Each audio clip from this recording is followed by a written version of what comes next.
Kelsey says, I'm not going to testify. When Kelsey says, I'm not going to testify, the prosecutor responds by saying, I will give you use immunity, which means that if you agree to testify... No, that maybe the whole jury or maybe everybody in the world believes she did it, and now you're susceptible to charges, and now we hear about an immunity deal. Please break it down for me. So it was a crazy day. Day starts, Kelsey says, I'm not going to testify. When Kelsey says, I'm not going to testify, the prosecutor responds by saying, I will give you use immunity, which means that if you agree to testify, I will not use any of your testimony against you. Now, the reason why Kelsey can say that I won't testify, she has the right to invoke the Fifth Amendment. You can only invoke the Fifth Amendment. You can't just say, I invoke the Fifth because I don't want to talk to police. No.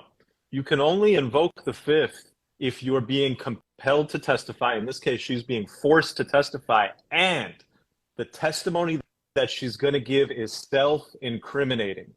So the second she walks into court and says that I invoke the Fifth, I can't testify, that tells you that she did something that night that would incriminate herself.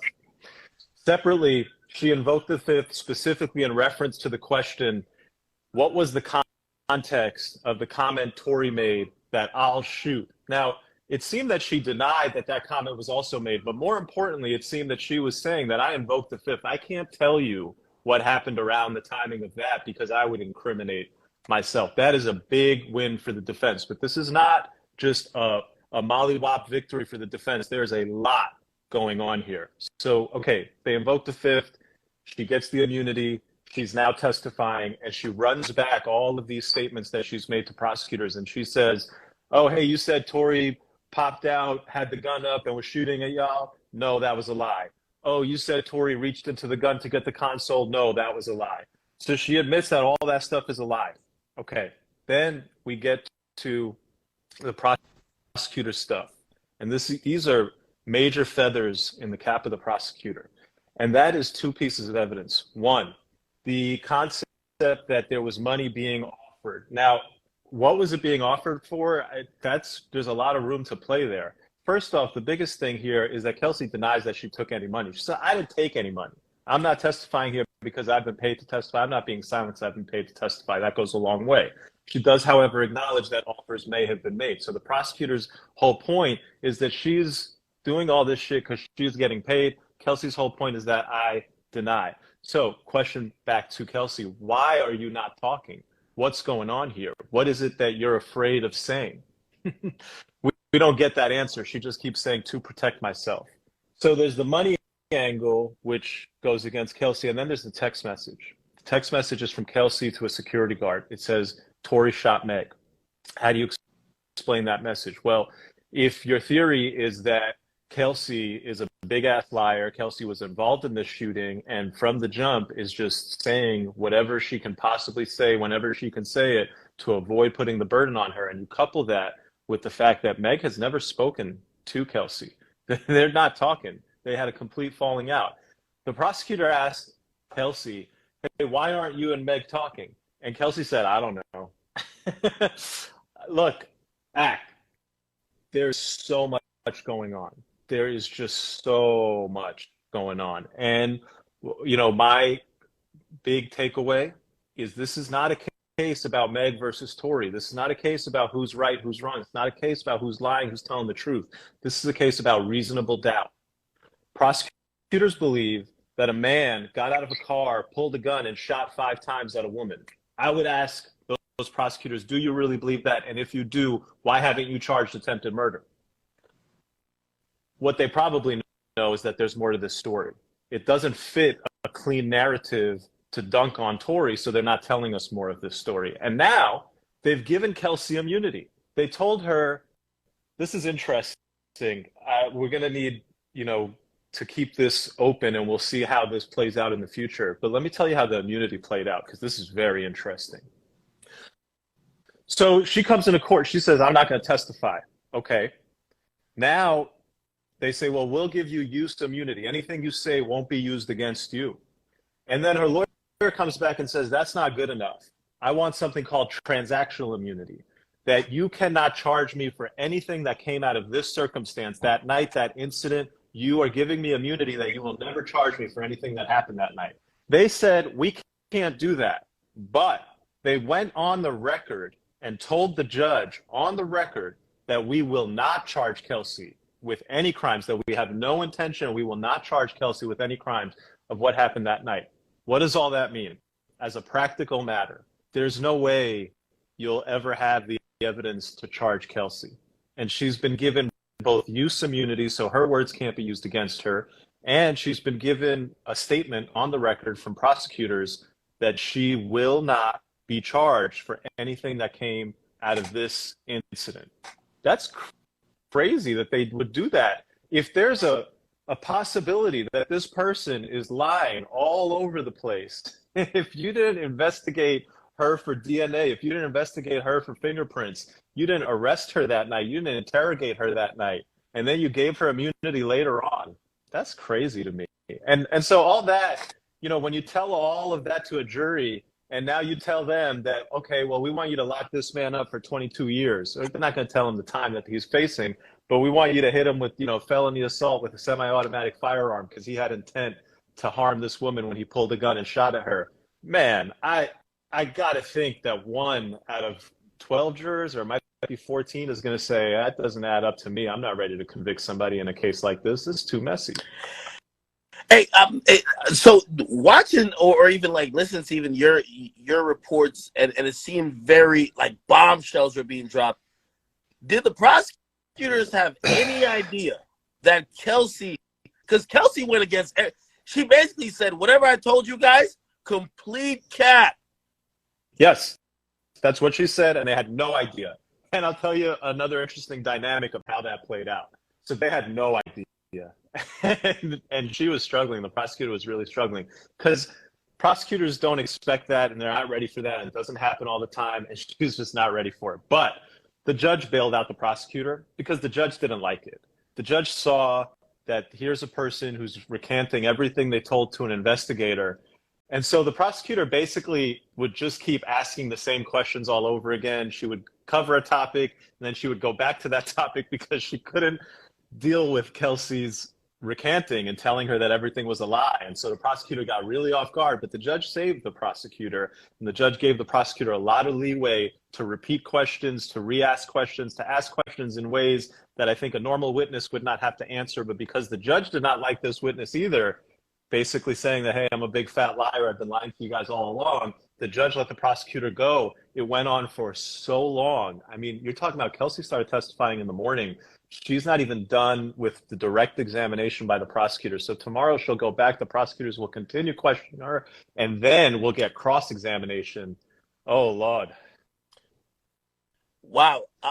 So as I was kind of seeing this go down, I said to myself, I'm wondering, and by the way, now I'm in the realms of just theories, because at the end we're of the all day, in the deep end, bro. We are like deep. Like this is like deep at this point. I'm wondering if Tory's attorney or Tory's defense, like his whole team, had any idea this was going to happen. Because in my opinion, if she did what she was supposed to do, she was supposed to put Tory in a position where I speculated Tory has to take the stand. I think after this, I'm like, don't take the stand, because you haven't even got to cross yet, and she's basically fucked up everything the prosecutor got going on direct. This is amazing. She's working for the defense. No, that's your read on that is very right, but it can go either way. You're absolutely right that after Kelsey kind of shits on everything and just confuses everything up, you could kind of just maybe leave it at that. But I don't think so. Not with the statements of him offering money, not with the text message. I think he's going to take the stand. I think that's going to be crazy. Hey, let me also ask you. So, even watching that whole thing, and I'm wondering if is because she doesn't have that transactional immunity. How prepped do you think her lawyer, had her to, hey, listen, you can say these things, but not these things?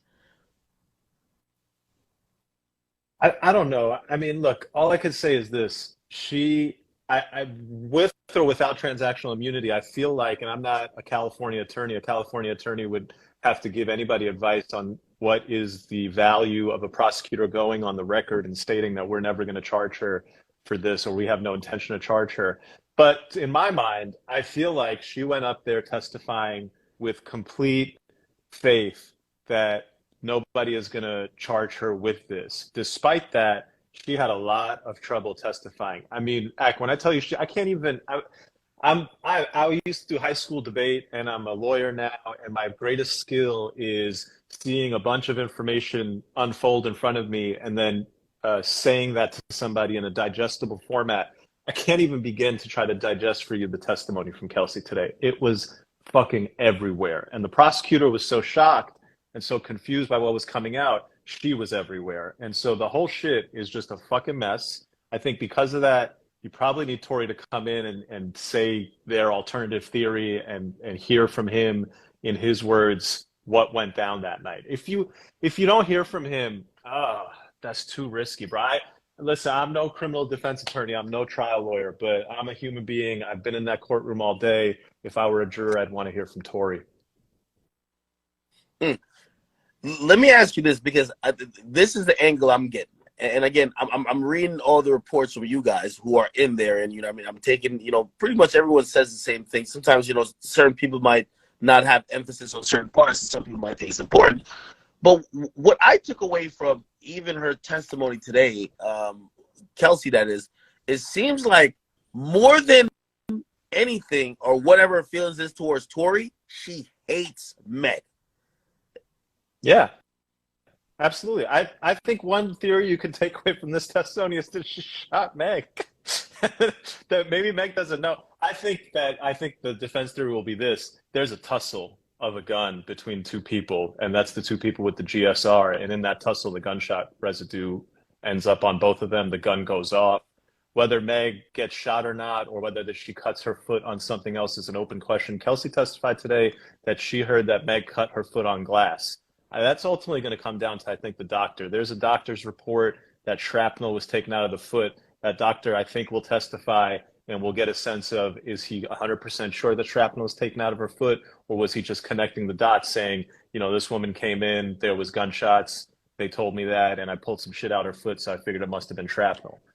We don't know. So, well, according to the police reports, two doctors said two different things. The first doctor said, okay, we listened to her story and we thought her injuries was consistent with glass.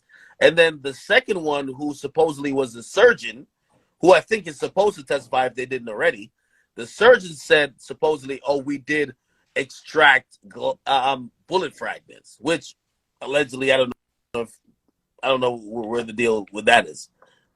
Well, we'll see. We're going to see what happens there. Before we even get there, there's going to be a cross-examination. Pray for Kelsey, man. She's going to get cross-examined. It's going to be insane. Has she or anyone alluded to a possibility that her and Megan were fighting? Because Meg strongly denied that, right? Meg also said in a public interview she didn't put hands on anyone that night, right?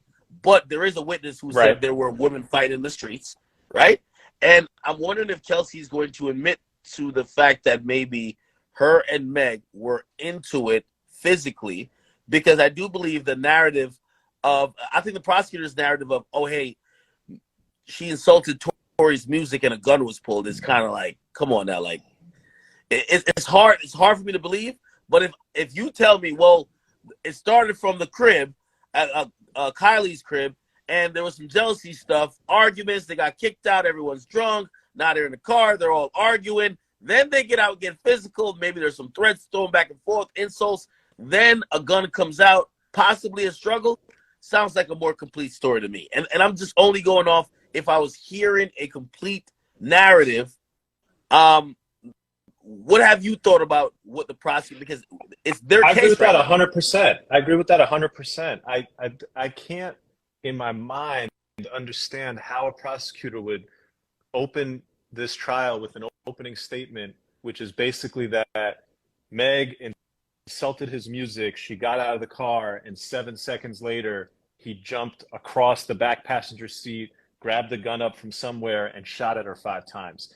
That's an aggressive story. That paints Tory to be an absolutely horrible human being who deserves no sympathy, no grief. And the evidence is not lining up with that story. The idea that somebody said something to him, they got out the car, and he decided to go after that person with a gun and shoot at her. And again, I've said this now a couple times in my videos. If you believe that that's the story, how is he not charged with attempted murder?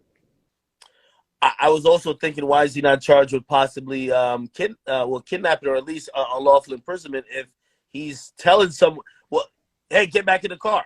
Hey, you just got shot.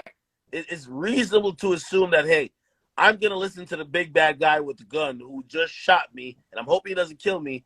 He forced me to get back in the car. That's a charge. The idea that the guy, here was their opening statement. So in their opening statement, they say, Meg gets out of the car. She's trying to get away. Tory shoots at her 5 times. She gets shot in the foot. She hobbles away. Kelsey goes to save her, console her. Kelsey has now gone to her and is consoling her, and the both of them see Tory approaching. They don't know if he has a gun. Kelsey is scared. Kelsey intercepts Tory. Tory then jacks up Kelsey, physically assaulting her, grabbing her by the hair, throwing her to the floor, breaking her necklace off, taking off her nail. If that's the story, if that's what you intend to prove in court, good luck, bro. That didn't happen. Come on. That didn't happen. There's no way. That sounds absurd to me. Yeah, no, I'm with you on that, and I'm just wondering how. I hate to, and obviously a whole trial is way more complicated than trying to score it like a MMA fight or a boxing match or something like that. But I've been trying to score each day, and I think a lot of people, and I wanted to ask your opinion on Meg's testimony. Because I think a lot of people say she did what needed to be done. She did. Yeah. And she gave that boy work in the second half. Here's the thing with Meg's testimony. In the morning, she was not good. And I said, and people dragged me on the internet for saying that the jury would have expected to see a strong black woman. What they saw was a guarded woman who seemed unsure of giving her answers. Not someone who came in and said, I was shot. That's the guy who shot me. I'm here for justice. She seemed like someone who was very scared to answer questions. That was the morning. I think she watched my video because when she came back in the afternoon, the first word out of her mouth is, this morning I felt guarded. I wanted to come off strong. I didn't. I want to feel strong. And then they proceeded to do that. And she gave the defense attorney work. Look, Meg's story, Meg's truth is not the deciding factor here. Meg can turn around, hear gunshots, and think that Tory shot her. That's completely plausible. Meg was probably drunk out of her fucking mind. Everybody was drunk out of their fucking mind. None of them should be considered reliable sources of what happened that night. And for the prosecutor to go around there with their opening statement and say that this is how it went down, and for Kelsey to come in and say, yeah, all that shit was a lie, none of that shit is accurate, that's not how it happened, that's where we're at. Is there any mention of who that gun is registered to, if it is? No. Interestingly, there was some mention early on, I wasn't here for jury selection last week, that they were having trouble finding Quan, the driver, who presumably would have been the man responsible for that gun. I don't know if they found Quan. We'll see. If Quan comes in and testifies, his testimony is going to be critical. Some of the other people who are expected to testify here, they're talking about Corey Gamble, Kylie Jenner, to testify as to Meg's state of mind and just the circumstances surrounding them leaving the party. That's going to be insane if that happens. I'm probably guessing they're going day by day. They definitely knew that Meg was going to come in yesterday. They definitely knew that Kelsey was going to come in today. Have they not said anything like, oh, hey, well, we got to wrap up this whole Kelsey thing because we have to bring like Corey Gamble or maybe Kylie, because that would be just shocking if we saw any of them took the stand, honestly. Yeah, no, there's no wrapping up. Basically, the judge, especially with the way Kelsey's testimony came out and her just being the judge is just going to let it go. He's going to let everybody ask as many questions as they want of Kelsey, because it's impossible to make any heads or tails of her testimony. So he's just going to let them keep asking her questions. He's not going to hurry things up. There's no indication of when or if there's an indication these other people will testify because those statements have been made.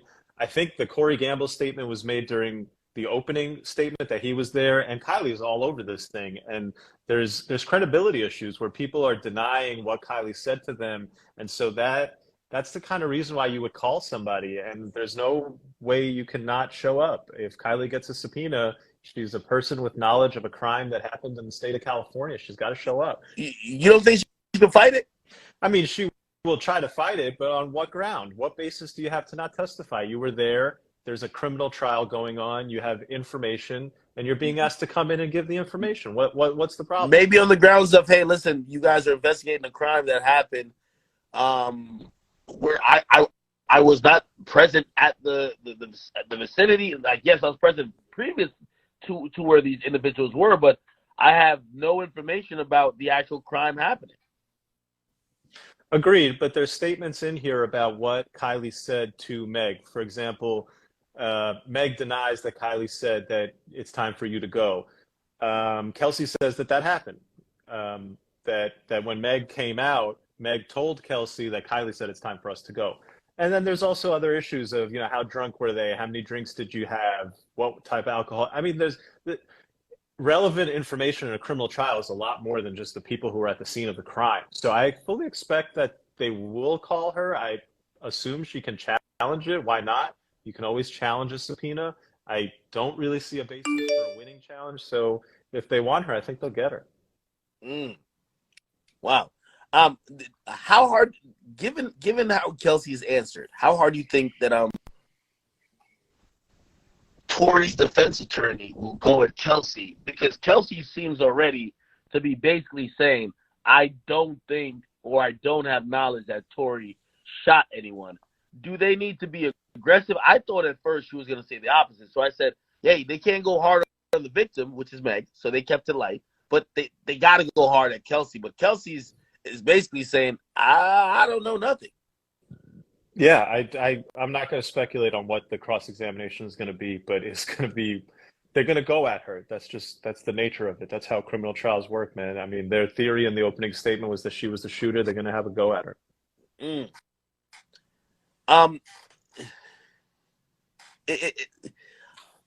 I know that the immunity deal is going to always come back up, right? Because, again, she doesn't have full immunity.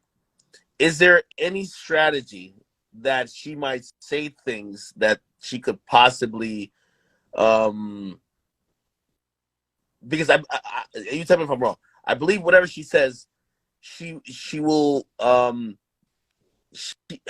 testimony will not be used against her. Is there a chance that either she's going to withhold things that she might not want to just bring into play, period, or maybe say things that she knows will probably disqualify the prosecutor from looking into later because they also gave, again, their word on the record. Plus, she has that, that written document saying you can't use that anyway. Yeah, look, the immunity thing's complex. One thing is certain, I think it's black and white. We all understand it. Can't be used against her. This concept of what's the value of the prosecutor's statement on the record that they have no intention, that they will not charge her. I don't know. To me, it sounds the same as transactional immunity. It seemed to me, and I'm just guessing here, that the LA County prosecutor probably has a policy that we don't give transactional immunity, but we'll say on the record, or we'll give you a representation that we're not charging you and we're not looking at you for this. The interesting part here is, well, can she be tried for perjury? So yeah, she has immunity. She's invoked her fifth. She got the immunity. So now she's taking the fifth off the table and she's going to talk. When she talks, if she lies and they can prove that she's lying, that's perjury. You don't get immunity from perjury. Yeah. No, absolutely. Yeah, no, it's interesting. I'm wondering why the hell she was tripping up when they asked her about Tory's threat. Is there any feel like she's protected Tory? Absolutely. There were long pauses during these questions. That's the whole government case, that she's being paid to do this. Now, there are her denials. She's flat out denying on the record. I never took hush money. In fact, she said I don't know if this is true. She said that after the shooting, Meg was putting narratives out there that she took hush money. She And did. so because of so and then so Kelsey said that that pissed Kelsey off. And then, all these offers, these happened before Kelsey goes and sits down with investigators and gives all the information about Tory, which if you're the defense and your theory is that she was the shooter, okay, that adds up. She's saying all that shit to cover her ass and save Tory. We'll see. Jeez.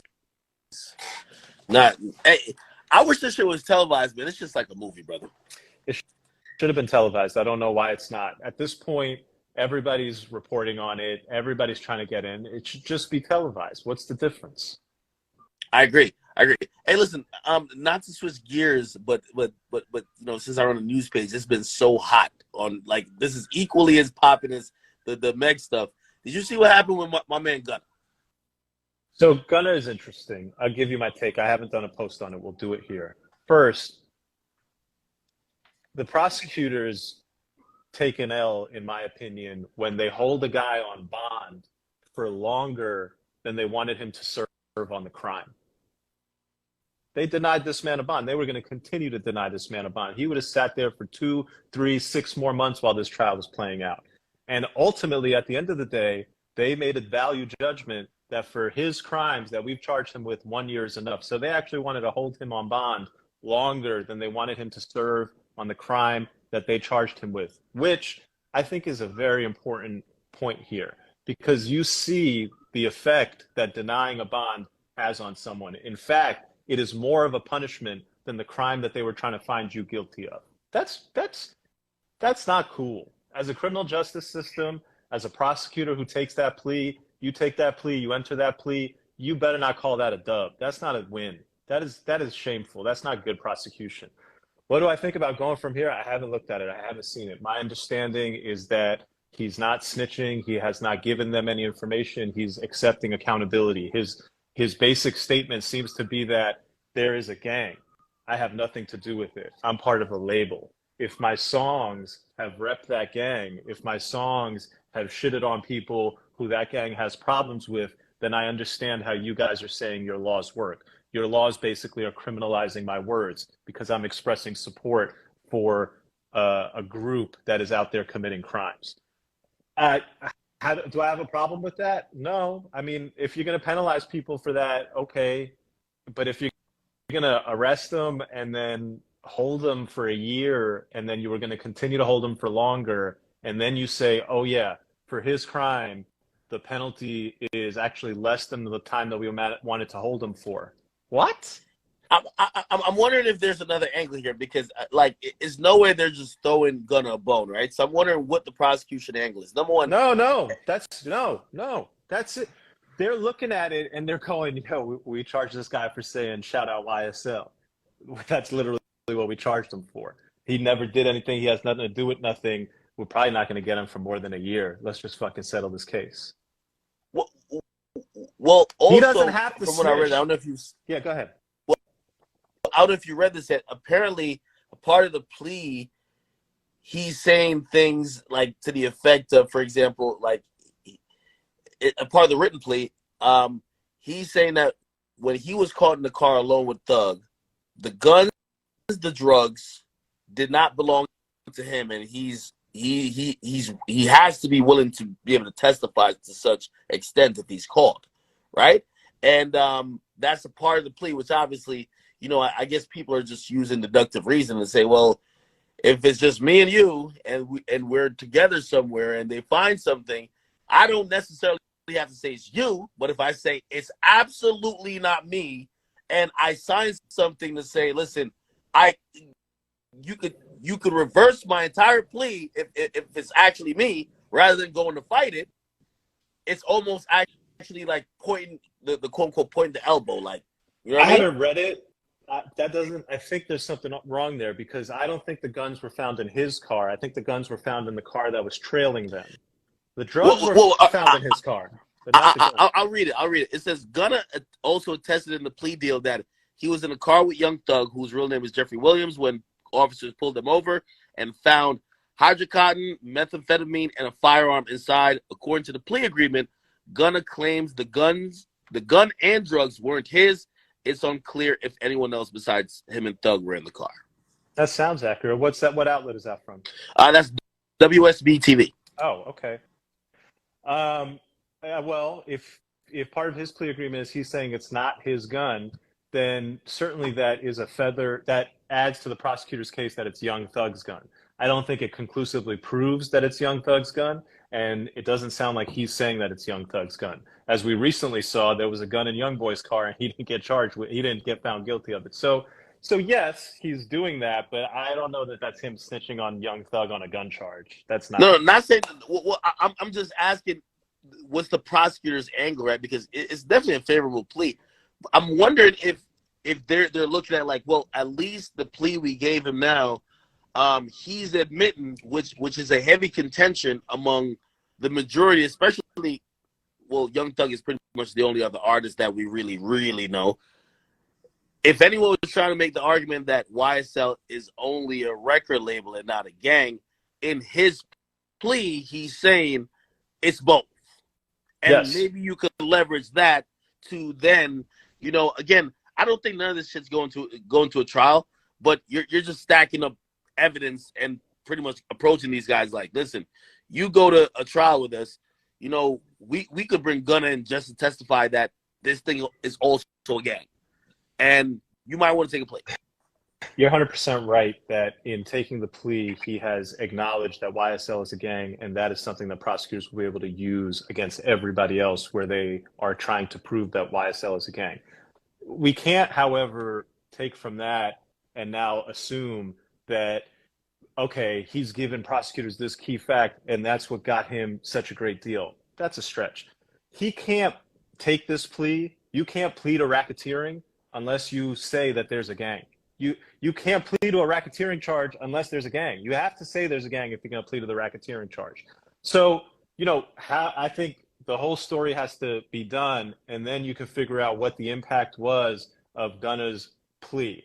But the idea that by saying that is what got him the lower charge is not fair. I think an equally fair analysis based on the information we know is what got him the lower charge is a prosecutor's opinion that, oh shit, that motherfucker been locked up for a year already? Yeah, that's all we need on his charge. Let's let him go ahead and go. What did he do? He rapped YSL in some songs. Is the timing not odd though? Because again, he already got denied plea 4 times. He got denied bond 4 times.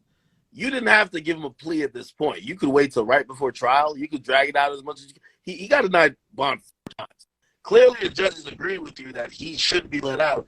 And if you feel, you already charged him with all these charges that you were looking for more time. Why randomly just say a month after we denied your last and 4th plea, you know what? We're going to commute your sentence and, you're free to go, suspend the sentence. The timing is a lot odd. Look, I don't think anyone knows. My personal take on it is this is a prosecutor saying, all right, we're about to go to trial. We don't really have much on this guy anyway. He's already done a year. That's good enough for me.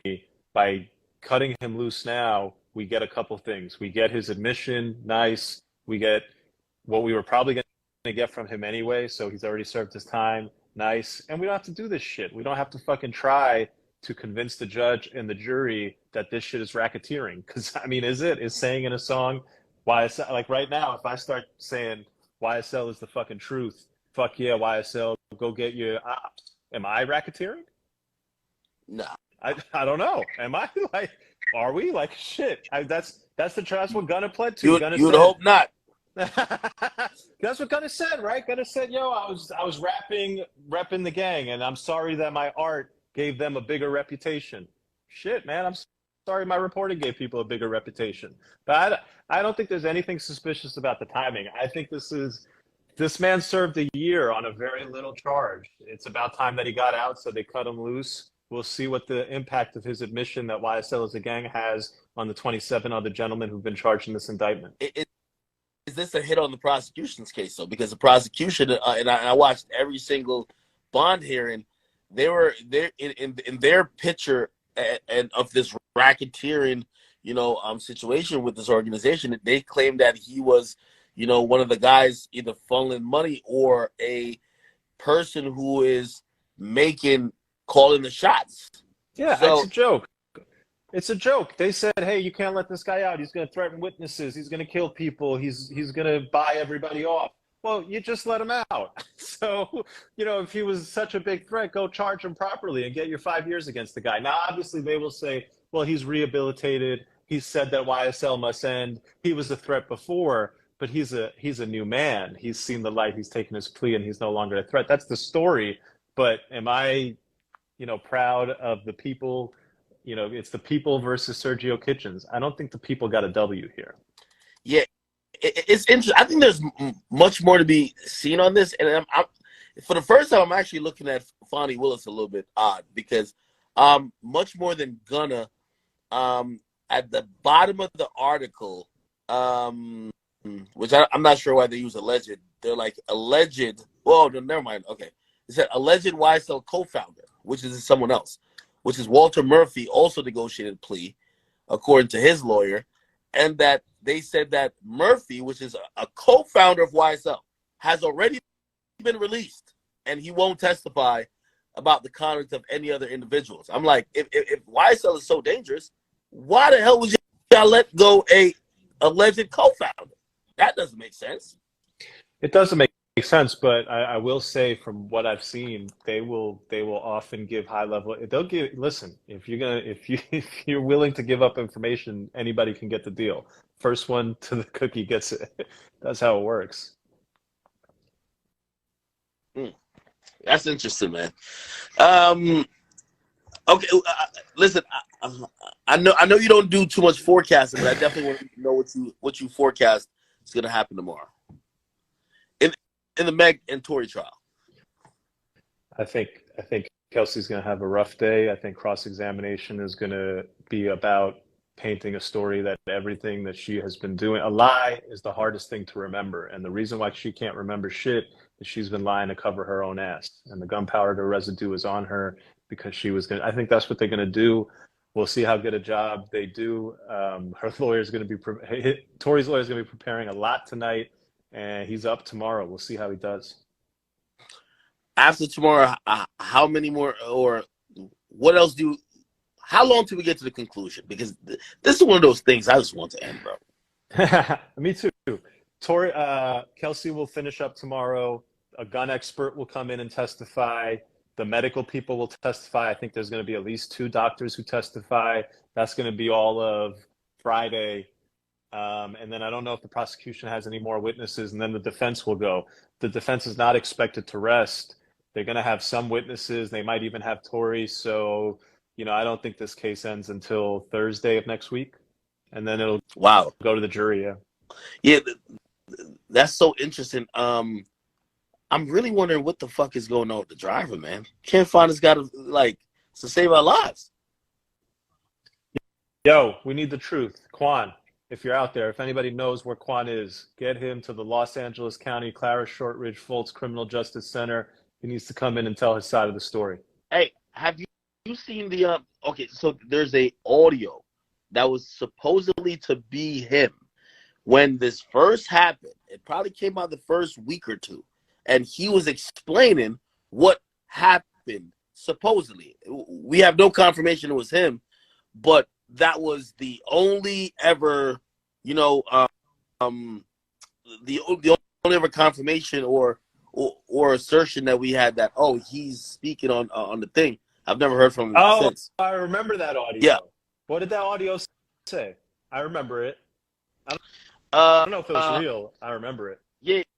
Yeah, I don't know if it's real, but pretty much it didn't really – it kind of painted the same picture, but it didn't really say who shot the person either, which this is the most fucking confusing case because no one is willing to point out a shooter. Everybody knows everything before. Let's talk about what happened at Kylie's house. Let's talk about what happened afterwards. Let's talk about what happened, who was this and whose music career. Nobody wants to talk about who pulled the trigger. That's a fact. I don't know, man. Anyway, Listen, thank you for your work, man, and I appreciate you. I like posting your videos and kind of getting the like abridged version of what the heck we're probably missing. Um, shoot, it seems like it's just entertaining, but I'm pretty sure you're sitting there and showing up to court early, and it's probably hell getting in every day. So appreciate you for that.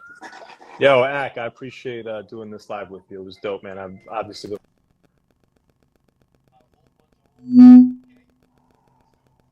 Okay, people. All right. Let me see. I'm back in here with the chat niggas. Yo!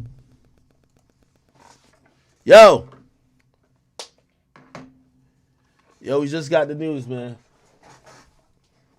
Who else in here? Hey, is Milagros live? We gotta go get on Milagros shit too.